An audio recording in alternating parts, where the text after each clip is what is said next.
Shalom, mes chers frères et sœurs à travers le monde, soyez bénis, que la grâce et la paix du Seigneur soient avec vous. Nous bénissons le Seigneur en ce moment pour la grâce qu'il nous fait d'être encore parmi les vivants et nous lui disons merci pour sa protection, pour son amour et pour ses compassions qui se renouvellent tous les jours dans nos vies. Nous allons le prier et nous allons partager une exhortation, surtout qui va concerner toute l'Église et spécialement ceux qui fréquentent l'Église catholique. Ceux qui fréquentent l'Église catholique, le Seigneur m'amène à vous parler encore une fois de nouveau aujourd'hui.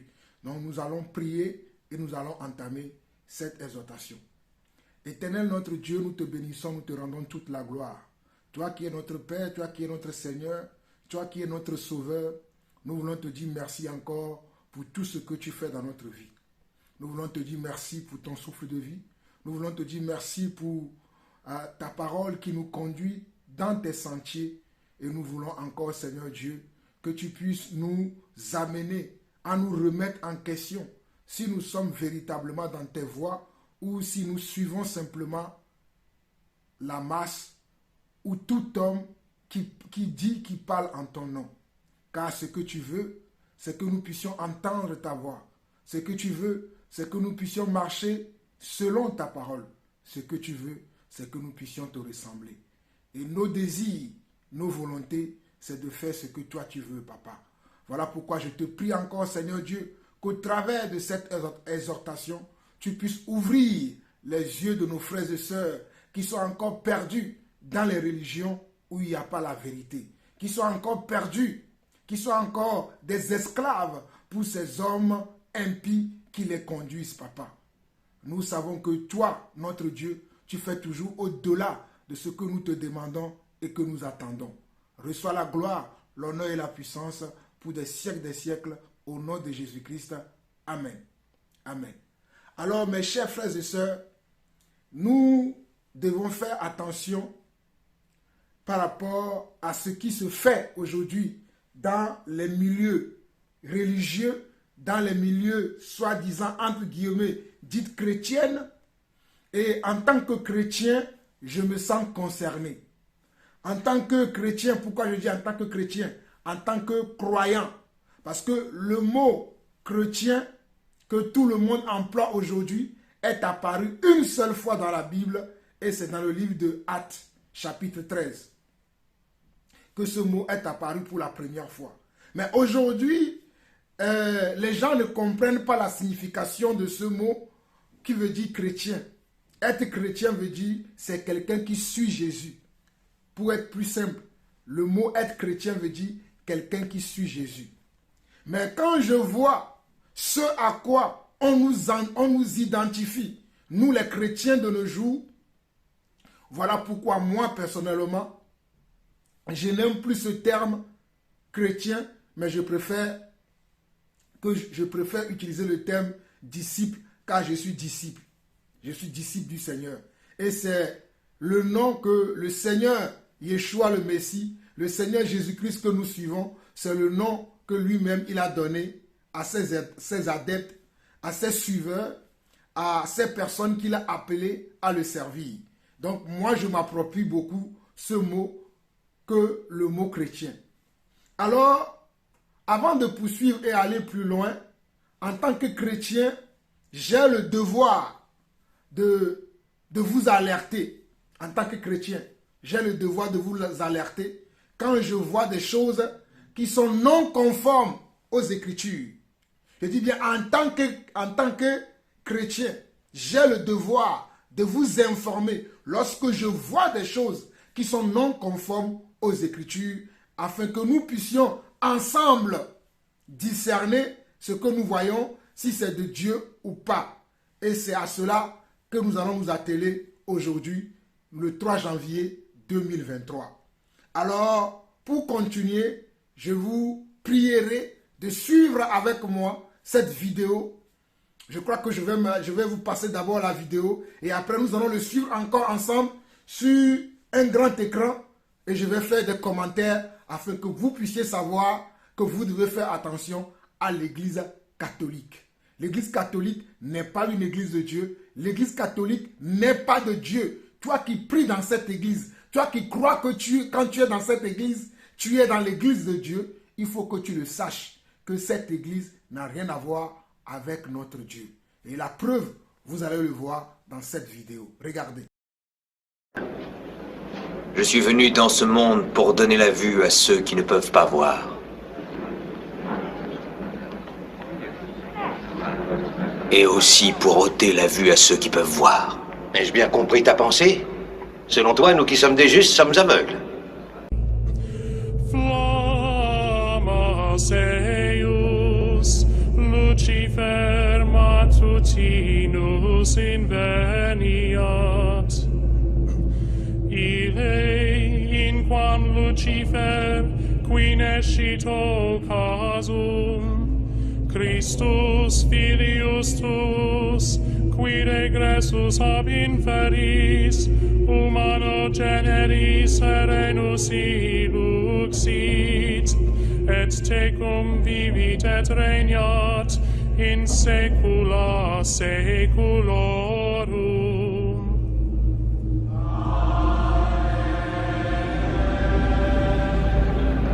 Si vous étiez aveugle, alors vous seriez purs et sans péché. Mais tant que vous dites « nous voyons », votre péché demeure. Dieu voit les fruits de nos labeurs. Et si parfois nos efforts, notre travail semble échouer et ne pas porter fruit, nous devons nous souvenir que nous sommes les disciples de Jésus et que sa vie, humainement parlant, s'est achevée dans l'échec, l'échec de la croix. Humainement parlant, s'est achevé dans l'échec, l'échec de la croix. Ma Gesù è uno spirito. Gesù non è uno spirito. Gesù è una persona, è un uomo.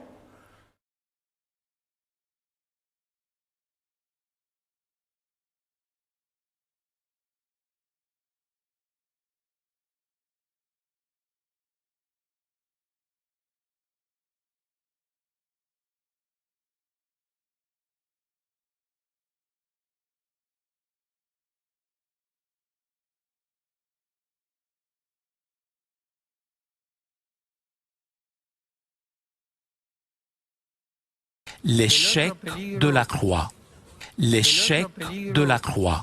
Malheur à vous, scribes et pharisiens, hypocrites que vous êtes, parce que vous fermez aux hommes le royaume des cieux. Vous n'y entrez pas vous-même, et vous n'y laissez pas entrer ceux qui le désirent.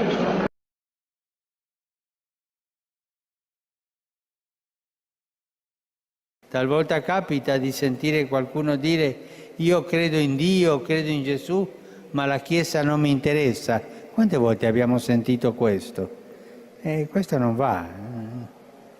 C'è chi ritiene di poter avere un rapporto personale, diretto, immediato con Gesù Cristo, al di fuori della comunione e della meditazione della Chiesa.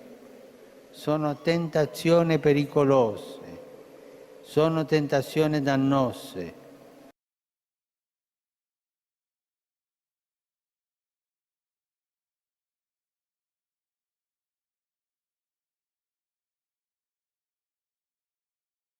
Vous coulez un insecte et vous avalez un chameau. Vous pliez devant la lettre de la loi et vous trahissez le cœur de la loi. Justice, miséricorde, fidélité. Vous ressemblez à des sépulcres blanchis qui paraissent beaux au dehors, mais qui au dedans sont pleins d'ossements, de morts et de toutes espèces d'impuretés. Vous voyez ces pierres? Eh bien, je vous le dis en vérité, il ne restera pas ici pierre sur pierre qui ne soit renversée. Votre maison sera laissée triste et déserte. Elle sera le domaine des lézards et des araignées. Serpents! Race de vipères! Comment échapperez-vous au châtiment de la géhenne?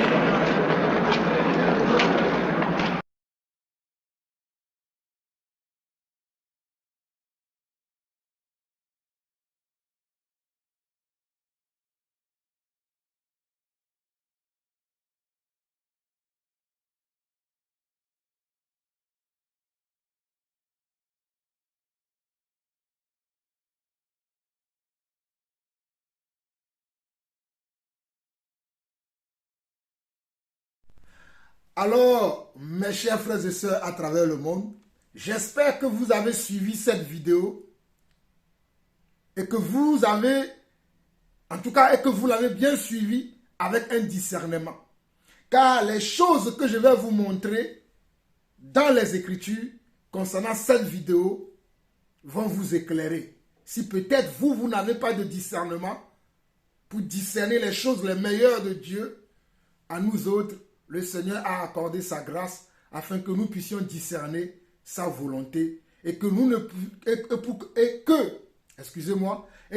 mettons pas foi en tout. Nous ne devons pas donner notre foi en tout et nous pouvons lire un passage dans 1 Jean chapitre 5. Allons lire ça rapidement. 1 Jean chapitre 5. C'est là où nous allons commencer. 1 Jean chapitre 4. 1 Jean chapitre 4. 1 Jean chapitre 4 dit: Bien-aimés, n'ajoutez pas foi à tout esprit, mais éprouvez les esprits pour savoir s'ils sont de Dieu, car plusieurs faux prophètes sont venus dans le monde. Bien-aimés, n'ajoutez pas foi. Bien-aimés, n'ajoutez pas foi à tout esprit, mais éprouvez les esprits pour savoir s'ils sont venus de Dieu. Car plusieurs faux prophètes sont venus dans le monde. Donc toi, mon frère qui m'écoute, toi, ma soeur qui m'écoute, surtout toi qui dis que tu es né catholique, tu mourras catholique. Oh, l'église catholique est l'église mère, l'église catholique est la première église. Je crois que tu ne connais pas la Bible simplement. Excusez-moi, hein, ce n'est pas une insulte, ce n'est pas une injure, mais ce n'est que de la vérité. Tu ne connais pas la Bible, parce que si tu connais la Bible, tu ne pourras pas dire que l'église catholique est la première église. Car la première église a démarré dans Actes chapitre 2. Pour votre information, vous qui avez souvent ce langage que l'église catholique est la première église. L'église catholique est l'église mère. L'église mère, c'est l'église qui a démarré dans Actes chapitre 2. L'église mère, la première église a démarré dans Actes chapitre 2. Allez méditer ça. Actes chapitre 2. Nous n'avons pas le temps. Vous-même, allez méditer ce chapitre de la Bible et vous allez voir que l'église qui est la première église, quel est le nom qu'il porte? La première église, vous allez le découvrir, vous allez voir quel est le nom qu'il porte. Maintenant, ici dans ce passage, on nous dit, bien-aimés, alléluia, n'ajoutez pas foi à tout esprit, mais éprouvez les esprits. Comment est-ce qu'on éprouve un esprit? That is the question. Comment est-ce qu'on éprouve un esprit? C'est ça la question. On nous dit, bien-aimés, n'ajoutez pas foi. Ça veut dire, ne croyez pas à tous les esprits. C'est ça. N'ajoutez pas foi veut dire, ne croyez pas à tous les esprits qui seraient venus de Dieu. Ne croyez pas à tous les esprits qui parlent de la part de Dieu. Ne croyez pas à tous les esprits qui s'identifient dans le Seigneur, dans Dieu. C'est ça ce que ça veut dire. Bien-aimé, n'ajoutez pas foi à tout esprit. Avant d'ajouter la foi, il dit quoi? Mais éprouvez les esprits pour savoir s'ils sont de Dieu, car plusieurs faux prophètes sont venus dans le monde. Mais éprouvez les esprits pour savoir s'ils sont de Dieu, car plusieurs faux prophètes sont venus dans le monde. Mais éprouvez-les. Éprouvez-les veut dire examinez-les. Alléluia. Examinez-les. Alléluia. Examinez les esprits.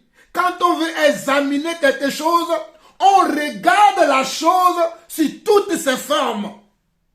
Quand on veut examiner quelque chose, on regarde la chose sur toutes ses formes, on examine ses contours, on examine ses périmètres, sa surface, on examine comment son poids, sa hauteur, sa largeur, on regarde tout pour pouvoir examiner la chose et maintenant apprécier ce qu'on a examiné.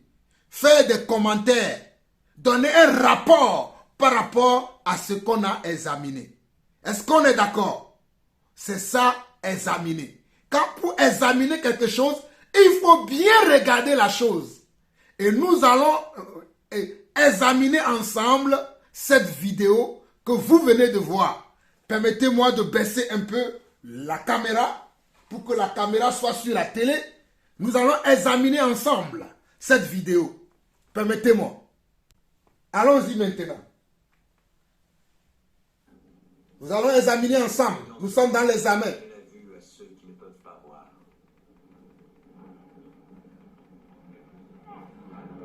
Et aussi pour ôter la vue à ceux qui peuvent voir. Ai-je bien compris ta pensée? Selon toi, nous qui sommes des justes sommes aveugles.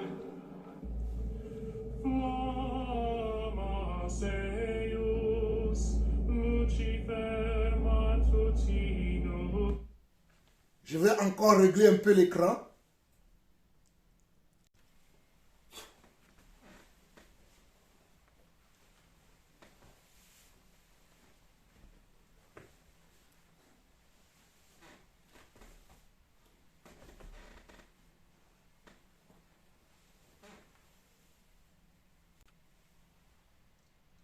Regardons bien dans Luc chapitre.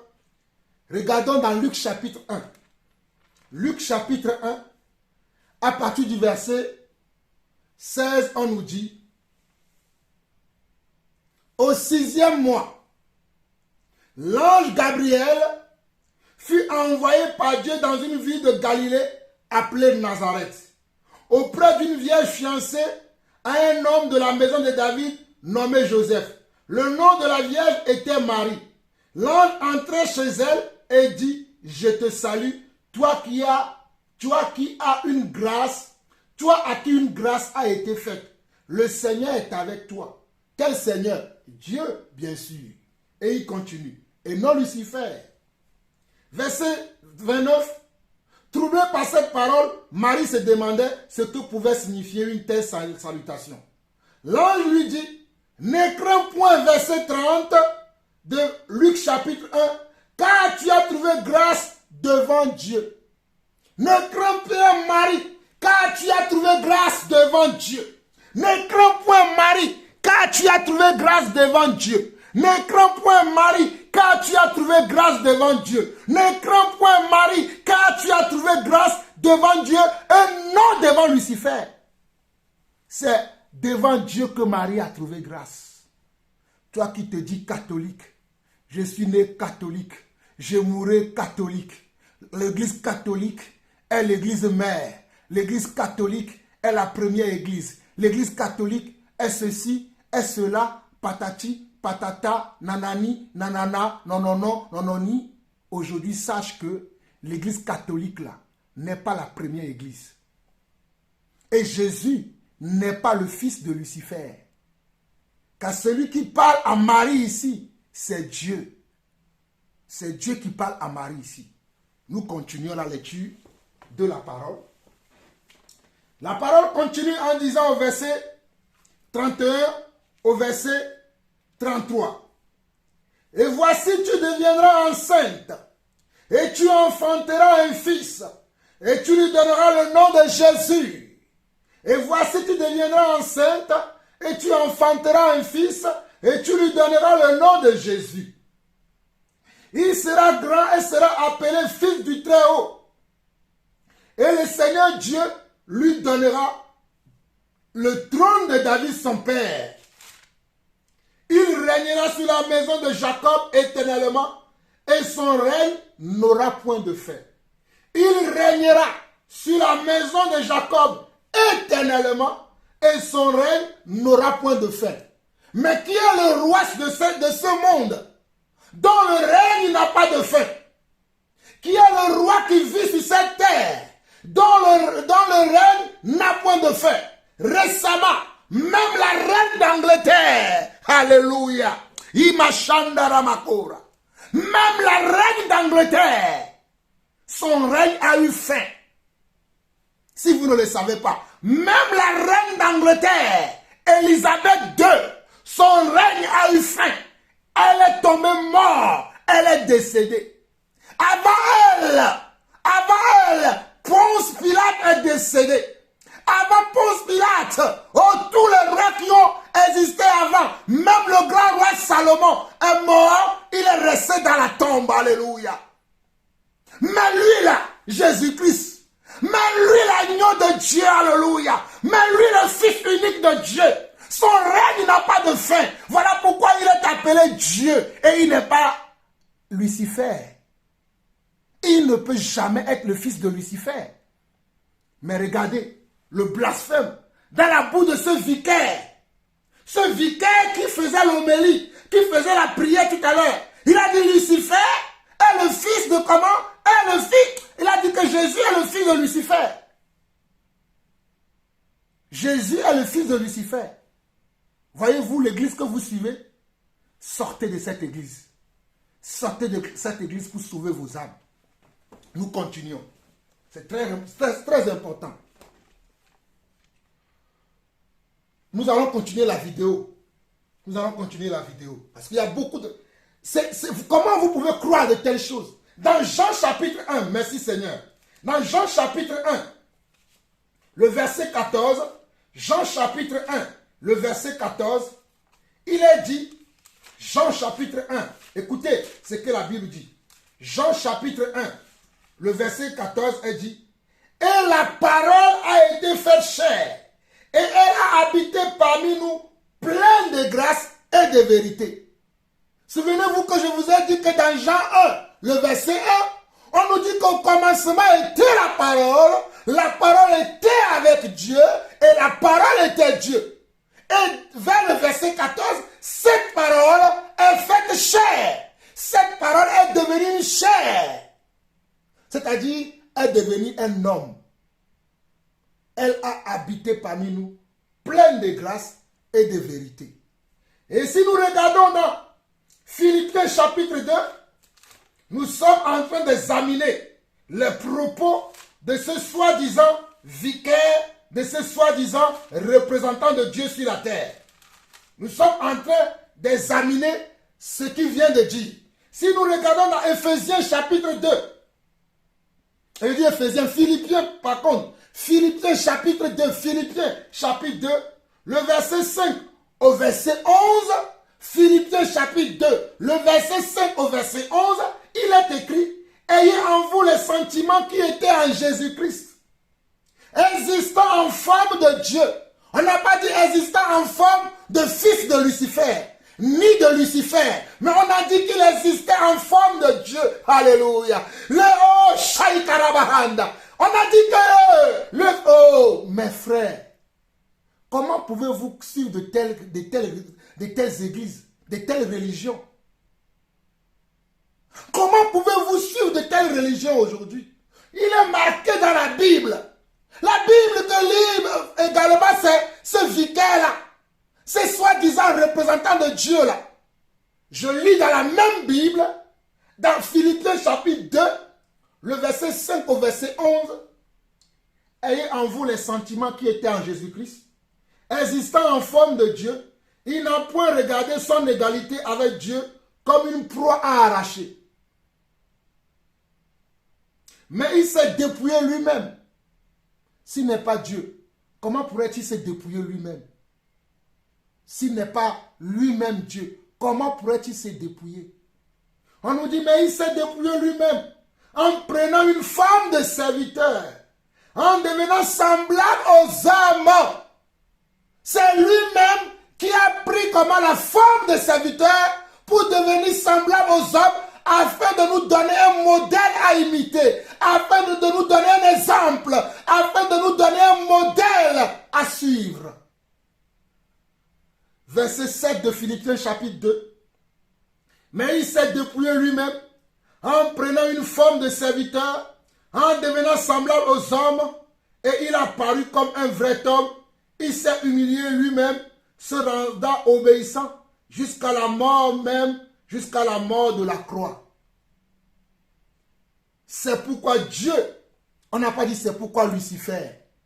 On a dit c'est pourquoi Dieu l'a souverainement élevé et lui a donné le nom qui est au-dessus de tout nom, afin qu'au nom de Jésus, tout genou fléchisse dans les cieux, sur la terre et sous la terre, et que toute langue confesse que Jésus-Christ est Seigneur, à la gloire de Dieu le Père. Regardez, le verset 11 de Philippiens chapitre 2 dit, et que toute langue confesse, que Jésus-Christ est Seigneur, à la gloire de Dieu le Père. Et que toute langue confesse que Jésus-Christ est Seigneur, à la gloire de Dieu le Père. Mais ce vicaire n'a pas confessé que Jésus-Christ est Dieu. Alléluia. Oh, ce vicaire n'a pas confessé que Jésus-Christ est Dieu. Ce vicaire qui est à Rome n'a pas confessé que Jésus-Christ est Dieu. Ce vicaire n'a pas confessé que Jésus-Christ est Dieu. Il a confessé qu'il est le fils de Lucifer. Il a dit qu'il est le fils de Lucifer, ce qui est un blasphème. Il a confessé que Jésus-Christ est le fils de Lucifer. Oh Seigneur. Seigneur, ouvre les yeux de tes enfants qui sont dans cette religion, Seigneur. Ouvre les yeux de tes enfants qui sont dans cette religion, Seigneur. Ouvre les yeux de ma famille. Ouvre les yeux de mes frères et sœurs qui sont encore dans cette religion, papa. Ouvre les yeux des membres de ma famille. Ouvre les yeux de ces hommes et femmes qui croupillent encore dans cette église, papa. Ouvre les yeux, Seigneur. Ouvre les yeux, Seigneur. Ouvre les yeux au nom de Jésus-Christ. Ouvre les yeux, papa. Ouvre les yeux, papa.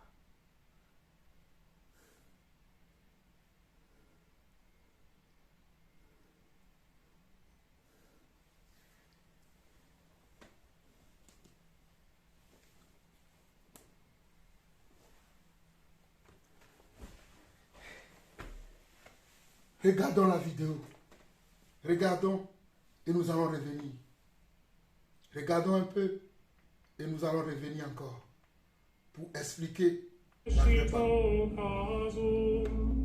Christus filius tuus, qui regressus ab inferis, humano generis serenus iduxit, et tecum vivit et regnat in saecula saeculorum.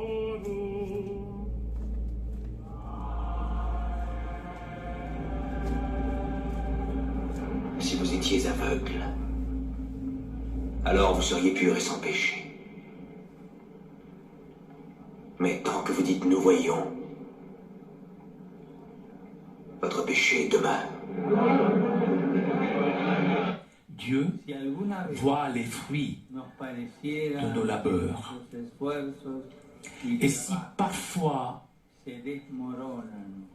nos efforts, notre travail semble échouer et ne pas porter fruit, nous devons nous souvenir que nous sommes les disciples de Jésus et que sa vie, humainement parlant, s'est achevée dans l'échec de la croix. Humainement parlant, s'est achevé dans l'échec de la croix. Vous voyez ce que le pape François dit? Vous qui suivez de tels hommes, j'ai honte de vous. J'ai honte. Vous qui suivez ce monsieur, il dit que la vie du Christ s'est terminée dans l'échec. Mais quelle Bible lit ce monsieur? Il dit que la vie de notre Seigneur Jésus-Christ s'est terminée dans l'échec. Mais quelle Bible il lit? Je vous ai lu tout à l'heure dans Philippiens chapitre 2, verset 5 au verset 11. Est-ce que ça c'est un échec? Est-ce que ce que je vous ai lu là, c'est un échec? Mais vous qui suivez ce monsieur-là, regardez-le. Vous qui le suivez, vous qui suivez ce monsieur, et vous croyez que vous suivez le Seigneur, c'est grave. C'est très grave de suivre ce monsieur-là. C'est très grave, vous qui suivez ce monsieur. On continue. Ma Gesù è uno spirito. Gesù non è uno spirito. Gesù è una persona, è un uomo. Il dit que Jésus n'est pas esprit, que Jésus est un homme. Alors que la Bible dit dans Jérémie 17, le verset 5, que maudit soit l'homme qui se confie à l'homme. Mais ce vicaire, ce pape, François dit que Jésus-Christ n'est qu'un homme, qu'il n'est pas Dieu. Il dit que Jésus-Christ n'est qu'un homme, que Jésus-Christ n'est pas Dieu. Mais regardez ce que l'apôtre Thomas a dit. Mais regardez ce que l'apôtre Thomas a dit. L'échec de la croix. Regardez ce que l'apôtre Thomas a dit dans Jean chapitre 20. Jean chapitre 20, l'apôtre Thomas a vu quelque chose. Et il a dit, hein, l'apôtre Thomas, dans Jean chapitre 20, je vais vous lire ça rapidement. Jean chapitre 20.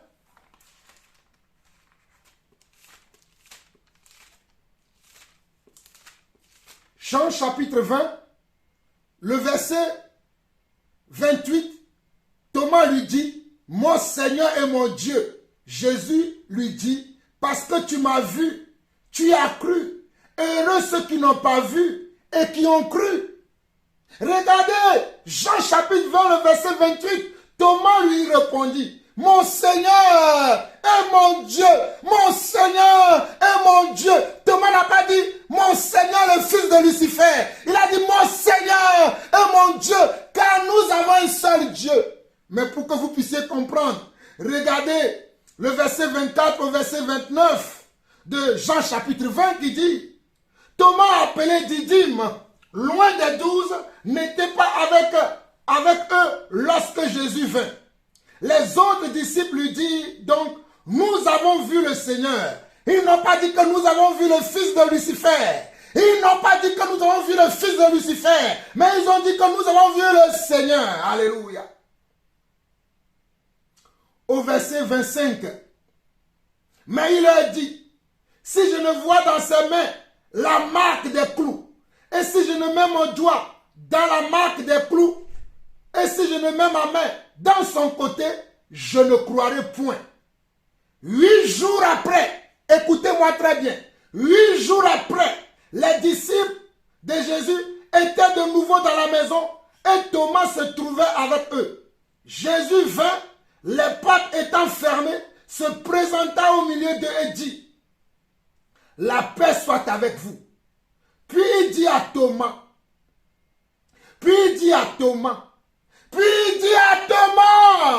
avance ton doigt et regarde mes mains, avance aussi ta main et mets-la dans mon côté.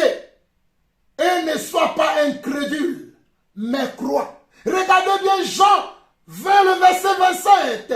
Puis il dit à Thomas, avance ici ton doigt et regarde mes mains, avance aussi ta main et mets-la dans mon côté. Et ne sois pas incrédule, mais crois. Verset 28 au verset 29. Thomas lui répondit, mon Seigneur et mon Dieu. Jésus lui dit, parce que tu m'as vu, tu as cru. Heureux ceux qui n'ont pas vu et qui ont cru. Heureux ceux qui n'ont pas vu et qui ont cru.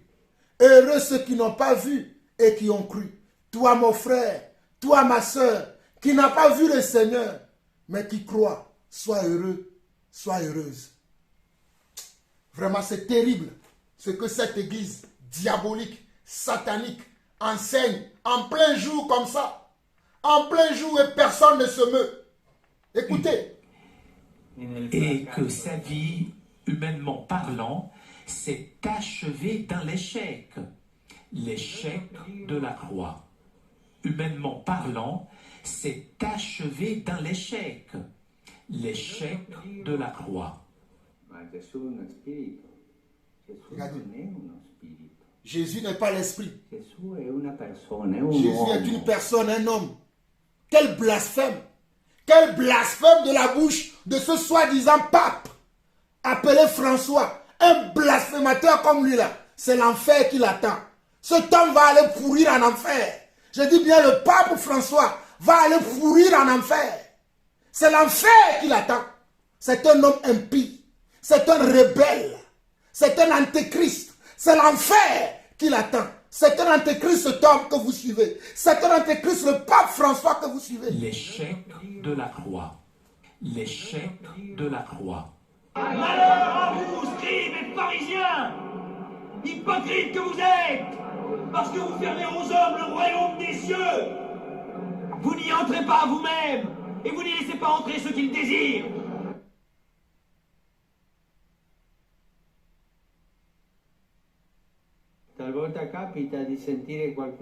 Écoutez encore, le grand mensonge. Ma la Chiesa non mi interessa. Quante volte abbiamo sentito questo? Questo non va. C'è chi ritiene di poter avere un rapporto personale, diretto, immediato con Gesù Cristo, al di fuori della comunione e della meditazione della Chiesa. Sono tentazioni pericolose. Sono tentazioni dannose.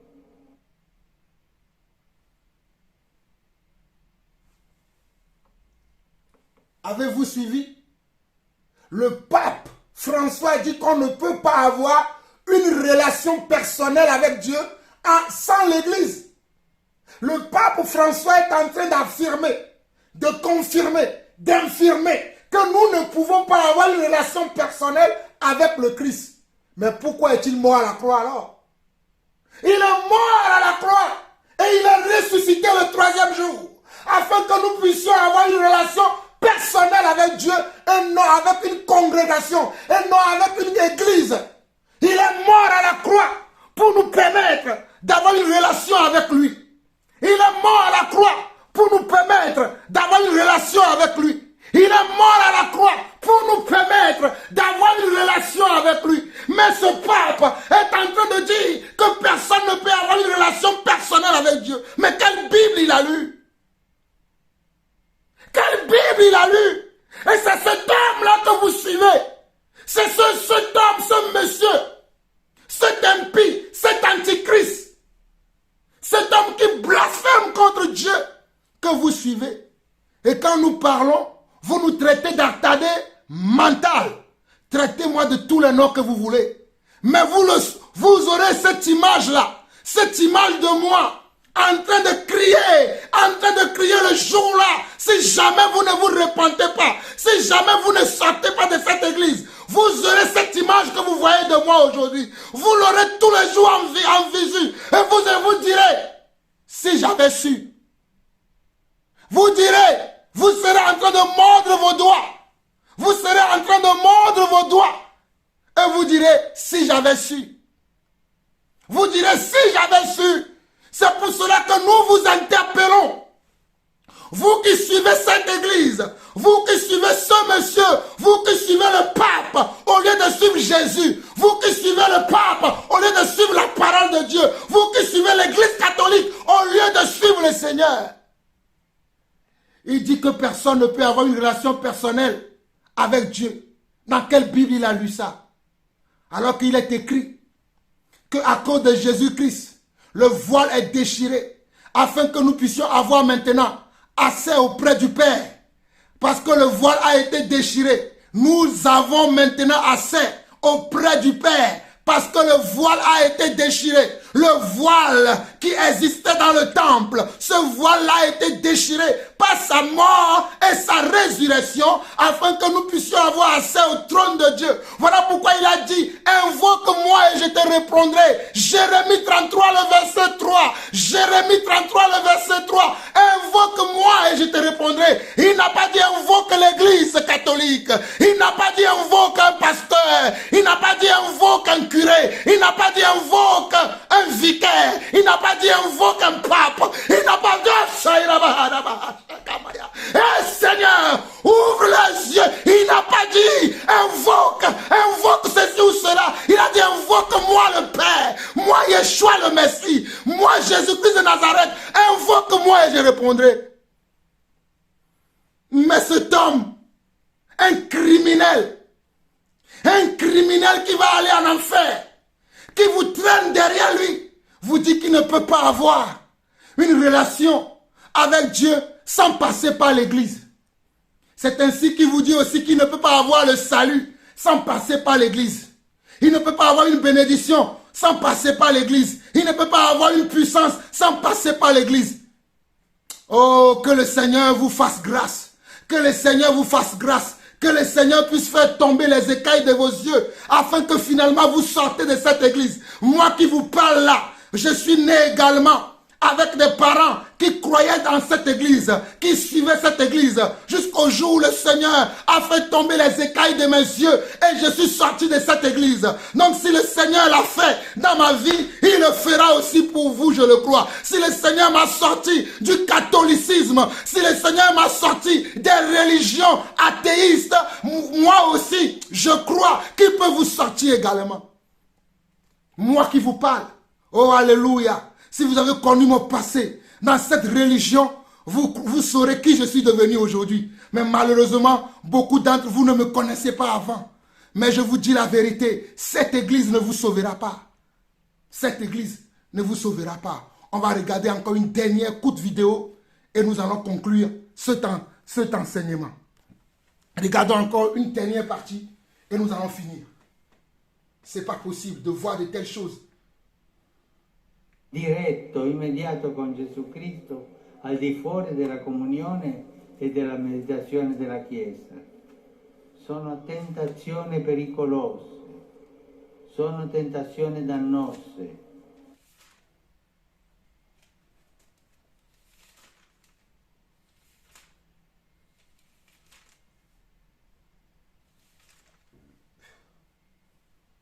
Vous coulez un insecte et vous avalez un chameau. Vous pliez devant la lettre de la loi et vous trahissez le cœur de la loi. Justice, miséricorde, fidélité. Vous ressemblez à des sépulcres blanchis qui paraissent beaux au dehors, mais qui au-dedans sont pleins d'ossements, de morts et de toutes espèces d'impuretés. Vous voyez ces pierres? Eh bien, je vous le dis en vérité, il ne restera pas ici pierre sur pierre qui ne soit renversée. Votre maison sera laissée triste et déserte. Elle sera le domaine des lézards et des araignées. Serpents, race de vipères, comment échapperez-vous au châtiment de la géhenne?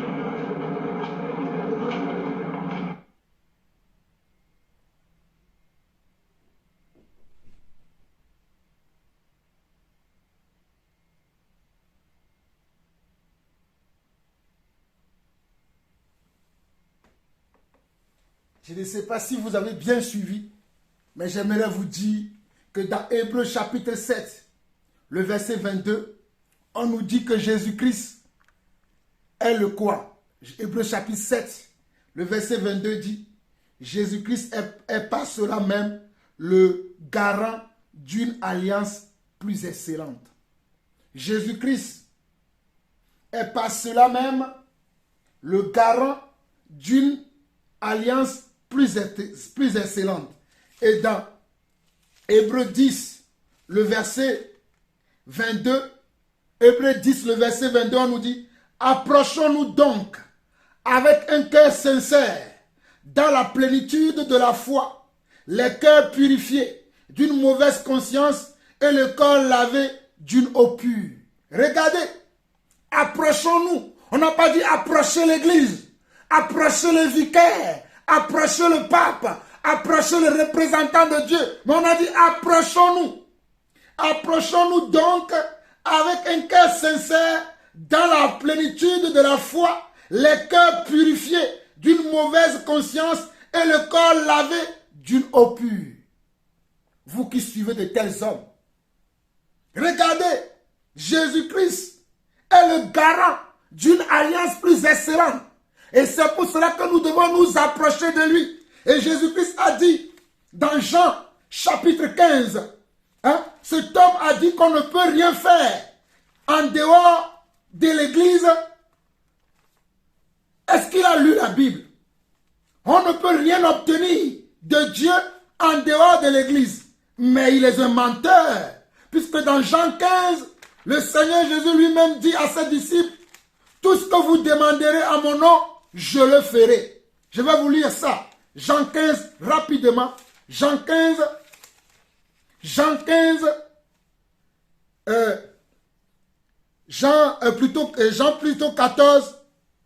Jean 14, verset 13 au verset 14. Jean 14, verset 13 au verset 14, Jésus dit, et tout ce que vous demanderez à mon nom, je le ferai, afin que le Père soit glorifié dans le Fils. Si vous demandez quelque chose en mon nom, je le ferai. On n'a pas dit si vous demandez au nom de l'Église catholique. On a dit si vous demandez quelque chose à mon nom. Dans le nom de qui? Dans le nom de Jésus. C'est dans le nom de Jésus que nous obtenons la paix, que nous obtenons la joie, que nous obtenons l'exaucement de nos prières. Et non dans le nom de l'Église catholique. Et non dans le nom de l'Église catholique. Jean 14, verset 15. Si vous m'aimez, gardez mes commandements. Jean 17. Jean 17. Jean 17. Jean 17, verset 3. Jean 17, verset 3.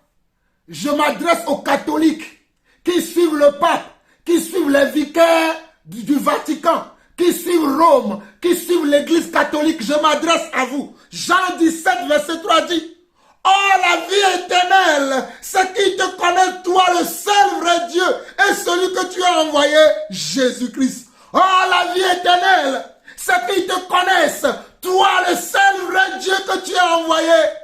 Oh, Seigneur, ouvre les yeux. Ouvre les yeux, Seigneur. Oh, la vie éternelle, c'est qu'ils connaissent, toi, le seul vrai Dieu, et celui que tu as envoyé, Jésus-Christ. La vie éternelle, c'est que vous connaissez Dieu et celui qui l'a envoyé, Jésus-Christ.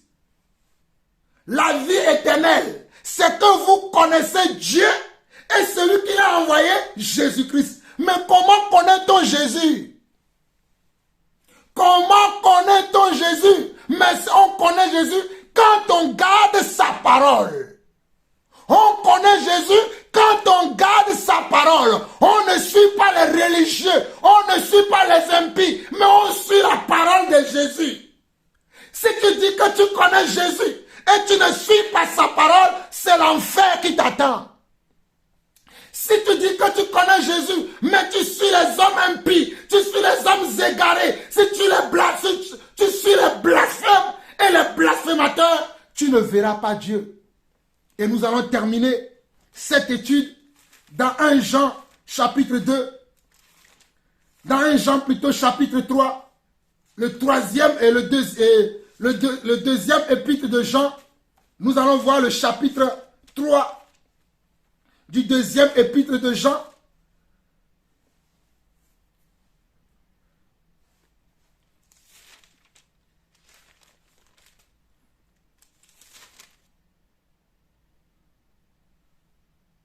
Nous allons voir le deuxième épître de Jean, c'est-à-dire 1 Jean chapitre 2. 1 Jean chapitre 2. 1 Jean chapitre 2, le verset 18 au verset 20. Et c'est là où nous allons terminer ensemble ce moment de partage, ce moment d'édification, ce moment d'interrogation. C'est dans ce passage de 1 Jean, le deuxième épître de Jean. 1 Jean 2, verset 18 à 20 qui dit ceci. Petits enfants, c'est la dernière heure. Et comme vous avez appris qu'un antéchrist vient, il y a maintenant plusieurs antéchrists. Par là, nous connaissons que c'est la dernière heure. Regardez, petits enfants, c'est la dernière heure. Et comme vous avez appris qu'un antéchrist vient, il y a maintenant plusieurs antéchrists. Par là, nous connaissons que c'est la dernière heure. Ils sont sortis du milieu de nous, mais ils n'étaient pas des nôtres. Car s'ils avaient été des nôtres, ils seraient demeurés avec nous. Mais cela est arrivé afin qu'il soit manifeste que tous ne sont pas des nôtres. Verset 20. Pour vous, vous avez reçu l'onction de la part de celui qui est saint et vous avez tous de la connaissance. Les véritables enfants de Dieu ont reçu de la connaissance pour ne pas être trimballés par ces gens de soi-disant vicaires, représentants de Dieu sur terre, hommes de Dieu là. On a reçu tous de la connaissance. C'est ceux qui n'ont pas reçu la connaissance qui se perdent. C'est ceux qui n'ont pas reçu de la connaissance qui se perdent. Et dans le deuxième livre, le Seigneur me dit de lire également pour vous. Le Seigneur me dit de lire également pour vous. 1 Jean chapitre 3. Non, plutôt 1 Jean chapitre 4. 1 Jean chapitre 4. 1 Jean chapitre 4. Verset 5 au verset 6 qui dit: eux, ils sont du monde. C'est pourquoi ils parlent d'après le monde et le monde les écoute. Nous, nous sommes de Dieu. Celui qui connaît Dieu nous écoute. Celui qui n'est pas de Dieu ne nous écoute pas. C'est par là que nous reconnaissons l'esprit de la vérité et l'esprit de l'erreur. Nous sommes dans 1 Jean chapitre 4, le verset 5 au verset 6 dit: eux, ils sont du monde. C'est pourquoi ils parlent d'après le monde et le monde les écoute. Nous, nous sommes de Dieu. Celui qui connaît Dieu nous écoute. Celui qui n'est pas de Dieu ne nous écoute pas. C'est par là que nous connaissons l'esprit de la vérité et l'esprit de l'erreur. Vous avez vu que le Seigneur vous aide à sortir de ces choses. Et vous savez bien qu'il est dit également,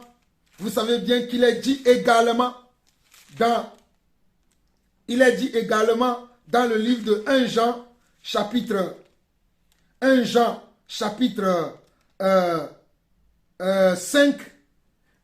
chapitre 5, le verset 20, 1 Jean chapitre 5, le verset 20, 1 Jean chapitre 5, le premier épître, ou bien la première épître de Jean, le chapitre 5, le verset 20 qui dit: nous savons aussi que le Fils de Dieu est venu. On n'a pas dit que nous savons aussi que le fils de Lucifer est venu. Jésus n'a jamais été le fils de Lucifer. Jésus n'a jamais été le fils de Lucifer. Il est marqué dans la Bible que dans 1 Jean 5, le verset 20, nous savons aussi que le Fils de Dieu est venu et qui nous a donné l'intelligence pour connaître le véritable. Et nous sommes dans le véritable en son Fils Jésus-Christ. C'est lui qui est le Dieu véritable et la vie éternelle. C'est lui qui est le Dieu véritable et la vie éternelle. C'est Jésus-Christ qui est le Dieu véritable et la vie éternelle, et non le pape, et non le vicaire de Rome, et non le Vatican, et non l'église catholique, mais c'est Jésus-Christ, Jésus-Christ de Nazareth, Yeshua le Messie. C'est lui qui est l'église véritable, c'est lui qui est le Dieu véritable, c'est lui que vous devez suivre. 1 Jean 5, verset 20. Nous savons aussi que le Fils de Dieu est venu et qui nous a donné l'intelligence pour connaître le véritable, et nous sommes dans le véritable en son Fils Jésus-Christ. C'est lui qui est le Dieu véritable et la vie éternelle. Alléluia. C'est lui qui est le Dieu véritable et la vie éternelle. C'est Jésus-Christ qui est le Dieu véritable et la vie éternelle. Alors, toi qui dis que tu es catholique et que tu vas mourir catholique, alors, toi là, qui tiens de tels propos, je suis né catholique, je mourrai catholique. Oh, le catholicisme est la première religion du monde. Le catholicisme est l'église mère. Tu tiens de tels propos, Ma prière pour toi aujourd'hui, c'est que Dieu te pardonne parce que tu ne sais pas ce que tu dis. C'est que Dieu t'ouvre les yeux afin que tu reconnaisses maintenant que tu t'es trompé, que tu t'es égaré. Ma prière pour toi, c'est ça. Seigneur, pardonne-leur car ils ne savent pas ce qu'ils font. Seigneur, ne les tiens pas rigueur car ils ne savent pas ce qu'ils confessent. Pour toi qui as suivi cette vidéo, je te demande de la partager avec les membres de ta famille. Je te demande même de le partager avec ton prêtre. Je te demande de le partager avec tous ces soi-disant serviteurs de Dieu de l'Église catholique. Partage-le, car ta vie en dépend. Ta vie éternelle en dépend. Ne vous trompez pas, les temps sont courts. C'est le moment de se décider de marcher avec Dieu. Vous avez écouté le serviteur, l'apôtre Jean-Paul Laosson. Soyez bénis. Shalom. Shalom.